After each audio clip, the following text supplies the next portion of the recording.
우리가 알다시피 다니엘서 2장은 다니엘이 이제 바벨론이라는 나라에 포로로 끌려가게 되었고 그곳에서 교육을 받아서 박사가 되었습니다. 이제 그때에 그 바벨론 왕이 하루는 꿈을 꾸었습니다. 근데 그 꿈이 도대체 무슨 뜻인지 알 수가 없었죠. 그래서 왕은 그 바벨론 나라의 무당, 점쟁이, 그리고 똑똑한 박사들 다 불러 모았습니다. 그리고 말하기를 내가 꿈을 꾸었는데 무슨 뜻인지 모르겠으니 너희가 좀 해몽해봐라, 해석해봐라. 단 조건이 있다. 나의 이 꿈의 내용을 너희에게 알려주진 않겠다. 너희는 내가 꾼 꿈의 내용이 무엇인지 알아맞히고 그 꿈이 어떤 뜻이 있는지 나에게 한번 해몽해봐라. 이렇게 요구를 했습니다. 그러자 무당, 점쟁이, 박사들이 난리가 났습니다. 왕이시여, 무슨 꿈을 꾸었는지 꿈의 내용을 말씀하시면 우리가 듣고 저희가 해석해 드리겠습니다. 그러자 왕이 화를 냅니다. 이놈들, 너희가 내가 꾼 이 꿈의 내용을 다 알려주면 너희가 꿈 해몽한답시고 온갖 거짓말로 꾸며댈 것이 아니냐. 그러니 너희가 정말 용한 점쟁이고 무당이고 똑똑한 박사들이라면 내가 어떤 꿈을 꾸었는지 그 내용도 나에게 알려줘라. 그리고 해몽도 해라. 그러지 못하면 너희 모두 죽을 것이야. 여러분, 이 세상에 어떤 누가 다른 사람이 꾼 꿈의 내용을 알아맞힐 사람이 어디 있겠습니까? 없죠. 왕은 화가 났습니다. 그래서 그 바벨론에 있던 그 용하다고 소문났던 무당, 점쟁이, 똑똑하다고 소문났던 박사들 모조리 죽여라. 이런 명령을 내렸습니다. 이 왕의 명령 때문에 이제 그 당시 박사였던 다니엘도 죽게 되었습니다. 다니엘은 자신을 죽이러 온 한 장군에게 이렇게 말했습니다. 며칠만 시간을 주시면 제가 왕의 꿈을 알아맞히고 그리고 그 해몽도 해드리겠습니다. 그렇게 며칠의 시간을 벌고 다니엘은 간절히 하나님께 기도를 했습니다. 그러자 하나님께서 다니엘에게 왕이 어떤 꿈을 꾸었는지 다 알려주시고 그 꿈이 어떤 의미가 있는지 해몽까지도 해석까지도 다 알려주셨습니다. 이제 다니엘은 왕 앞에 나아가 이야기합니다. 왕이여, 왕은 이런 꿈을 꾸셨습니다. 사진을 딱 보시면 왕은 꿈에서 이런 큰 신상을 하나 보셨을 것입니다. 머리는 금으로 되어 있고 이 가슴과 팔은 은으로 되어 있고 이 배와 넓적다리는 노수로 되어 있고 종아리는 철로 되어 있고 쇠로 되어 있고 발은 새와 흙이 섞여 있는 이렇게 만들어진 큰 신상을 보셨습니다. 그런데 갑자기 큰 돌이 픽 날라와가지고 하늘에서 날라와가지고 이 신상을 팍 쳐서 이 신상이 다 부서져 버렸습니다. 이렇게 꿈의 내용을 다니엘이 맞추자 왕은 깜짝 놀랐습니다. 이 다니엘아, 네가 내가 꾼 꿈의 내용을 어떻게 알았느냐? 내가 아무에게도 얘기해 주지 않았는데 너는 어떻게 알았느냐? 그러자 다니엘이 하는 말이 살아계신 우리 하나님이 다 알려주셨습니다. 이제 내가 이 꿈의 뜻 해몽도 해드리겠습니다. 왕이 본 이 큰 신상은 이 세상 나라들입니다. 바벨론처럼 금과 같은 나라도 있고, 장차 이 바벨론 다음에 세워질 나라들 중에는 은과 같은 나라도 있고, 또 쇠는 아주 강하잖아요. 이 쇠처럼 아주 강한 나라도 있을 것입니다. 근데 갑자기 하늘에서 돌이 딱 날아와가지고 이 신상을 팍 쳐서 신상이 다 무너졌지 않습니까? 그 하늘에서 날아온 이 바위는 무엇이냐? 바로 하나님의 나라입니다. 이 큰 신상은 세상 나라들이고, 날아온 돌은 하나님의 나라입니다. 이 세상에는 금과 같이 화려한 나라도 있고 새와 같이 강한 나라도 있습니다. 그러나 다 망할 것입니다. 언젠가는 다 망할 것입니다. 영원하지 않습니다. 아무리 금과 같이 찬란해도, 아무리 새와 같이 강할지라도 이 세상 나라는 영원하지 않습니다. 근데 하나님의 나라는 안 망합니다. 하나님의 나라는 영원합니다. 그렇게 이 꿈의 해몽을 해석을 해 주었습니다. 다니엘의 이 이야기를 들은 왕은 다니엘에게 큰 선물과 벼슬을 내려주면서 다니엘 2장이 마무리가 됩니다. 자, 이제 우리 다니엘서 2장을 한번 읽어보도록 하겠습니다.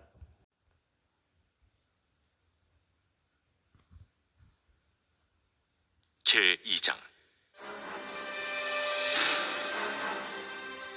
느부갓네살이 다스린 지 2년이 되는 해에 느부갓네살이 꿈을 꾸고 그로 말미암아 마음이 번민하여 잠을 이루지 못한지라. 왕이 그의 꿈을 자기에게 알려주도록 박수와 술객과 점쟁이와 갈대아 술사를 부르라 말하매 그들이 들어가서 왕의 앞에 선지라. 왕이 그들에게 이르되, 내가 꿈을 꾸고 그 꿈을 알고자 하여 마음이 번민하도다. 갈대아 술사들이 아람말로 왕에게 말하되, 왕이여, 만수무강하옵소서. 왕께서 그 꿈을 종들에게 이르시면 우리가 해석하여 드리겠나이다. 내가 명령을 내렸나니 너희가 만일 꿈과 그 해석을 내게 알게 하지 아니하면 너희 몸을 쪼갤 것이며 너희의 집을 거름더미로 만들 것이요, 너희가 만일 꿈과 그 해석을 보이면 너희가 선물과 상과 큰 영광을 내게서 얻으리라. 그런즉 꿈과 그 해석을 내게 보이라. 원하건대 왕은 꿈을 종들에게 이루소서. 그리하시면 우리가 해석하여 드리겠나이다. 내가 분명히 아노라. 너희가 나의 명령이 내렸음을 보았으므로 시간을 지연하려 함이로다. 너희가 만일 이 꿈을 내게 알게 하지 아니하면 너희를 처치할 법이 오직 하나이니, 이는 너희가 거짓말과 망령된 말을 내 앞에서 꾸며 말하여 때가 변하기를 기다리려 함이라. 이제 그 꿈을 내게 알게 하라. 그리하면 너희가 그 해석도 보일 줄을 내가 알리라. 세상에는 왕의 그 일을 보일 자가 한 사람도 없으므로 어떤 크고 권력 있는 왕이라도 이런 것으로 박수에게나 술객에게나 갈대아인들에게 물은 자가 없었나이다. 왕께서 물으신 것은 어려운 일이라 육체와 함께 살지 아니하는 신들 외에는 왕 앞에 그것을 보일 자가 없나이다. 왕이 이로 말미암아 진노하고 통분하여 바벨론의 모든 지혜자들을 다 죽이라 명령하니라. 왕의 명령이 내림에 지혜자들은 죽게 되었고 다니엘과 그의 친구들도 죽이려고 찾았더라. 그때 왕의 근위대장 아리옥이 바벨론 지혜자들을 죽이러 나가매 다니엘이 명철하고 슬기로운 말로 왕의 근위대장 아리옥에게 물어 이르되, 왕의 명령이 어찌 그리 급하냐? 아리옥이 그 일을 다니엘에게 알림해 다니엘이 들어가서 왕께 구하기를 시간을 주시면 왕에게 그 해석을 알려드리리이다 하니라. 이에 다니엘이 자기 집으로 돌아가서 그 친구 하나냐와 미사엘과 아사랴에게 그 일을 알리고 하늘에 계신 하나님이 이 은밀한 일에 대하여 불쌍히 여기사 다니엘과 친구들이 바벨론의 다른 지혜자들과 함께 죽임을 당하지 않게 하시기를 그들로 하여금 구하게 하니라. 이에 이 은밀한 것이 밤의 환상으로 다니엘에게 나타나 보이매 다니엘이 하늘에 계신 하나님을 찬송하니라. 다니엘이 말하여 이르되 영원부터 영원까지 하나님의 이름을 찬송할 것은 지혜와 능력이 그에게 있음이로다. 그는 때와 계절을 바꾸시며 왕들을 패하시고 왕들을 세우시며 지혜자에게 지혜를 주시고 청명한 자에게 지식을 주시는도다. 그는 깊고 은밀한 일을 나타내시고 어두운 데에 있는 것을 아시며 또 빛이 그와 함께 있도다. 나의 조상들의 하나님이여, 주께서 이제 내게 지혜와 능력을 주시고 우리가 주께 구한 것을 내게 알게 하셨사오니 내가 주께 감사하고 주를 찬양하나이다. 곧 주께서 왕의 그 일을 내게 보이셨나이다. 이에 다니엘은 왕이 바벨론 지혜자들을 죽이라 명령한 아레옥에게로 가서 그에게 이같이 이르되 바벨론 지혜자들을 죽이지 말고 나를 왕의 앞으로 인도하라. 그리하면 내가 그 해석을 왕께 알려드리리라. 이에 아리옥이 다니엘을 데리고 급히 왕 앞에 들어가서 아뢰되 내가 사로잡혀온 유다 자손 중에서 한 사람을 찾아내었나이다. 그가 그 해석을 왕께 알려드리리이다. 왕이 대답하여 벨드사살이라 이름한 다니엘에게 이르되 내가 꾼 꿈과 그 해석을 네가 능히 내게 알게 하겠느냐? 왕이 물으신 바 은밀한 것은 지혜자나 술객이나 박수나 점쟁이가 능히 왕께 보일 수 없으되 오직 은밀한 것을 나타내실 이는 하늘에 계신 하나님이시라. 그가 느부갓네살 왕에게 후일에 될 일을 알게 하셨나이다. 왕의 꿈, 곧 왕이 침상에서 머릿속으로 받은 환상은 이러하니이다. 왕이여, 왕이 침상에서 장래일을 생각하실 때에 은밀한 것을 나타내신 이가 장래일을 왕에게 알게 하셨사오며 내게 이 은밀한 것을 나타내심은 내 지혜가 모든 사람보다 낮기 때문이 아니라 오직 그 해석을 왕에게 알려서 왕이 마음으로 생각하던 것을 왕에게 알려주려 하심이니이다. 왕이여, 왕이 한 큰 신상을 보셨나이다. 그 신상이 왕의 앞에 섰는데 크고 광채가 매우 찬란하며 그 모양이 심히 두려우니 그 우상의 머리는 순금이요 가슴과 두 팔은 은이요 배와 넓적다리는 노시요 그 종아리는 쇠요 그 팔은 얼마는 쇠요 얼마는 진흙이었나이다. 또 왕이 보신즉 손대지 아니한 돌이 나와서 신상의 쇠와 진흙의 발을 쳐서 부서뜨리매 그때 쇠와 진흙과 놋과 은과 금이 다 부서져 여름 타작마당에 겨같이 되어 바람에 불려 간 곳이 없었고 우상을 친 돌은 태산을 이루어 온 세계에 가득하였나이다. 그 꿈이 이러한즉 내가 이제 그 해석을 왕 앞에 아뢰리이다. 왕이여, 왕은 여러 왕들 중에 왕이시라. 하늘의 하나님이 나라와 권세와 능력과 영광을 왕에게 주셨고 사람들과 들짐승과 공중의 새들 어느 곳에 있는 것을 막론하고 그것들을 왕의 손에 넘기사 다 다스리게 하셨으니 왕은 곧 그 금머리니이다. 왕을 뒤이어 왕보다 못한 다른 나라가 일어날 것이요 셋째로 또 녹 같은 나라가 일어나서 온 세계를 다스릴 것이며 넷째 나라는 강하기가 쇠 같으리니 쇠는 모든 물건을 부서뜨리고 이기는 것이라. 쇠가 모든 것을 부수는 것 같이 그 나라가 문나라를 부서뜨리고 지을 것이며 왕께서 그 팔과 발가락이 얼마는 토기장이의 진흙이요 얼마는 쇠인 것을 보셨은즉 그 나라가 나누일 것이며 왕께서 쇠와 진흙이 섞인 것을 보셨은즉 그 나라가 쇠 같은 든든함이 있을 것이나 그 발가락이 얼마는 쇠요 얼마는 진흙인지 그 나라가 얼마는 든든하고 얼마는 부서질 만할 것이며 왕께서 쇠와 진흙이 섞인 것을 보셨은즉 그들이 다른 민족과 서로 섞일 것이나 그들이 피차에 합하지 아니함이 쇠와 진흙이 합하지 않음과 같으리이다. 이 여러 왕들의 시대에 하늘의 하나님이 한 나라를 세우시리니 이것은 영원히 망하지도 아니할 것이요 그 국권이 다른 백성에게로 돌아가지도 아니할 것이요 도리어 이 모든 나라를 쳐서 멸망시키고 영원히 설 것이라. 손대지 아니한 돌이 산에서 나와서 쇠와 녹과 진흙과 은과 금을 부서뜨린 것을 왕께서 보신 것은 크신 하나님이 장래일을 왕께 알게 하신 것이라. 이 꿈은 참되고 이 해석은 확실하니이다. 이에 느부갓네살 왕이 엎드려 다니엘에게 절하고 명하여 예물과 향품을 그에게 주게 하니라. 왕이 대답하여 다니엘에게 이르되 너희 하나님은 참으로 모든 신들의 신이시요 모든 왕의 주제시로다. 내가 능히 이 은밀한 것을 나타내었으니 네 하나님은 또 은밀한 것을 나타내시는 이시로다.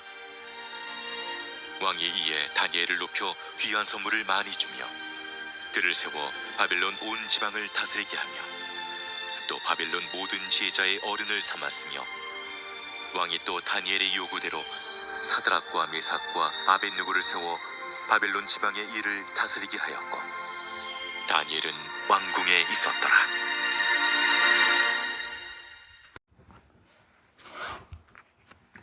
이제 우리가 다니엘서 2장을 한번 읽었는데요. 이 다니엘서 2장이 우리에게 주는 교훈은 무엇이겠습니까? 크게 두 가지입니다. 첫 번째는 한번 읽어볼까요? 시작. 하나님의 나라는 영원합니다. 여러분, 이 세상에 영원한 것은 없습니다. 영원한 나라도 없습니다. 제 아무리 크고 강하고 아름다운 나라도 언젠가는 다 쇠하게 됩니다. 오직 하나님의 나라만 영원합니다. 오늘 본문 다니엘서 2장 44절에 보면 하늘의 하나님이 한 나라를 세우시리니 이것은 영원히 망하지도 아니할 것이요 영원히 설 것이라. 여러분, 이 땅의 모든 것은 결코 영원하지 않습니다. 오직 하나님과 하나님의 나라만 영원한 것입니다. 그래서 우리는 이 땅에 소망을 두는 것이 아니라 영원한 하나님의 나라에 소망을 두어야 합니다. 다니엘서 2장이 주는 교훈 두 번째는 무엇인가 하면 같이 한번 읽어보겠습니다. 시작. 나라 개인의 흥망성쇠는 하나님의 손에 있습니다. 여러분, 한 나라의 흥망성쇠는 하나님의 손에 있고 뿐만 아니라 우리 한 개인의 인생의 흥망성쇠도 하나님의 손에 있습니다.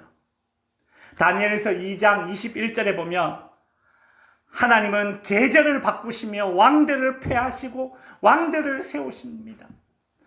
여러분, 한 개인 중에 가장 강한 사람 누구겠습니까? 왕 아닙니까? 사람 중에 제일 강한 사람은 왕입니다. 근데 제 아무리 강한 사람, 한 개인이라 할지라도 그 흥망성쇠가 하나님의 손에 달려 있습니다. 그래서